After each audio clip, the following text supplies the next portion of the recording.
ஜிம்மோட family கிட்ட Donna வந்து சர்ச்சோட ஃபாதரை போய் பாருங்க, நீங்க முடிவு பண்ண வேண்டிய நாள் வந்துடுச்சுன்னு சொல்ல ஜிம்மும் அவன் ஃபேமிலியோட சர்ச் ஃபாதரை பார்க்க போறான். என்ன விஷயம்னா, இந்த ஊர்ல ரெண்டு குரூப்பா இருக்காங்க. ஒன்னு டவுன், இன்னொன்னு காலனி. டவுன்ல தனித்தனியா தங்குறதுக்கு வீடு இருக்கும். இங்க தான் பாய்டு, கென்னி, கிறிஸ்டி எல்லாரும் இருக்காங்க. காலனில எப்படின்னா அது ஒரு பெரிய வீடு, அங்க நிறைய மக்கள் இருப்பாங்க.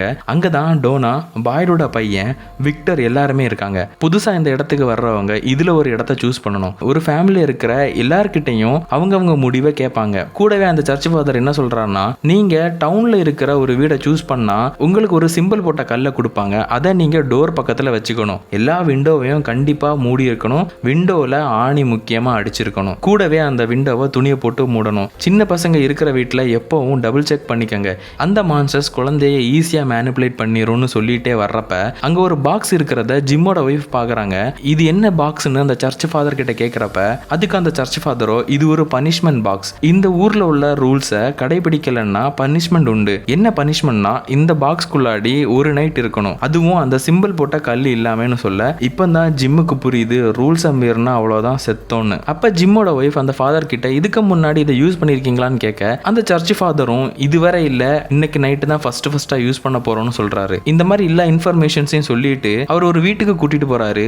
ஒருவேளை நீங்க டவுனை சூஸ் பண்ணீங்க அப்படின்னா இந்த வீடு தான் உங்களுக்கு கொடுப்போம்னு சொல்ல வீட்டுக்கு உள்ள போய் ஜிம்மோட ஒய்ஃப் பாக்குறாங்க. வீட்டுல ஆல்ரெடி யாரோ இருக்கிற மாதிரி இருக்கு. நிறைய ட்ரெஸ் எல்லாம் அங்கங்க கிடக்குது. அதை பார்த்ததுமே இது யாரோடதுன்னு ஜிம்மோட ஒய்ஃப் கேட்க சர்ச் ஃபாதரும், நீங்க வர்றப்ப ஒருத்தங்களுக்கு இறுதி சடங்கு நடந்தது இல்ல, மேகனும் அவளோட அம்மாவுக்கும், அவங்க தான் இந்த வீட்டுல இருந்தாங்க. மேகனோட அப்பா பிராங்க் அலட்சியமா இருந்ததுனால 2 உயிர் போச்சு. இன்னைக்கு நைட்டு பாக்ஸ்ல அவரை தான் போட போறோம்னு சொல்றாரு. ஜிம்மோட ஒய்ஃபும் மேகன் இறந்து போன ரூமுக்கு போய் பார்த்தா இன்னுமே அங்க பிளட் கரை இருக்கு. இதெல்லாம் பார்த்து நர்வஸ் ஆகி ஜிம்மோட ஒய்ஃப் வெளியே வந்து நிக்க ஜிம்மு சமாதானப்படுத்துறாரு. அப்படியே காலனில என்ன நடக்குன்னு பார்ப்போம். குட்டி பையன் ஈத்தன் இப்ப சரியாகிட்டான். அவன் காலில் அடிபட்டதுனால நடக்கிறதுக்கு ஒரு குச்சியை பாய்டோட பையன் செஞ்சு கொடுக்குறான். அப்படியே அந்த இடத்தையெல்லாம் ஜிம்மோட பையன் ஈத்தன் சுத்தி பார்த்துட்டு இருக்கிறப்ப அங்க விக்டர் 1 2 3ன்னு நடந்துகிட்டே ஏதோ கவுண்ட் பண்றாரு. இதை பார்த்த ஈத்தன் விக்டர் கிட்ட என்ன பண்றீங்கன்னு கேட்க, இங்க இருக்கிற மரங்கள் எல்லாம் மூவ் ஆகி இருக்கான்னு பாக்குறேன்னு சொல்றாரு. விக்டர் ஈத்தனை துரத்தி விடுறதுலே குறியா இருக்காரு. அப்போ குட்டி பையன் ஈத்தன் விக்டர் கிட்ட ஒன்னு கேட்கறான், நான் வந்ததுல இருந்தே விண்டோட வெளியே பாக்குறேன், ஒரு பையன் நின்னுகிட்டு இருக்கான், ஆனா அவனை இந்த காலனிக்குள்ள நான் பார்க்கவே இல்லை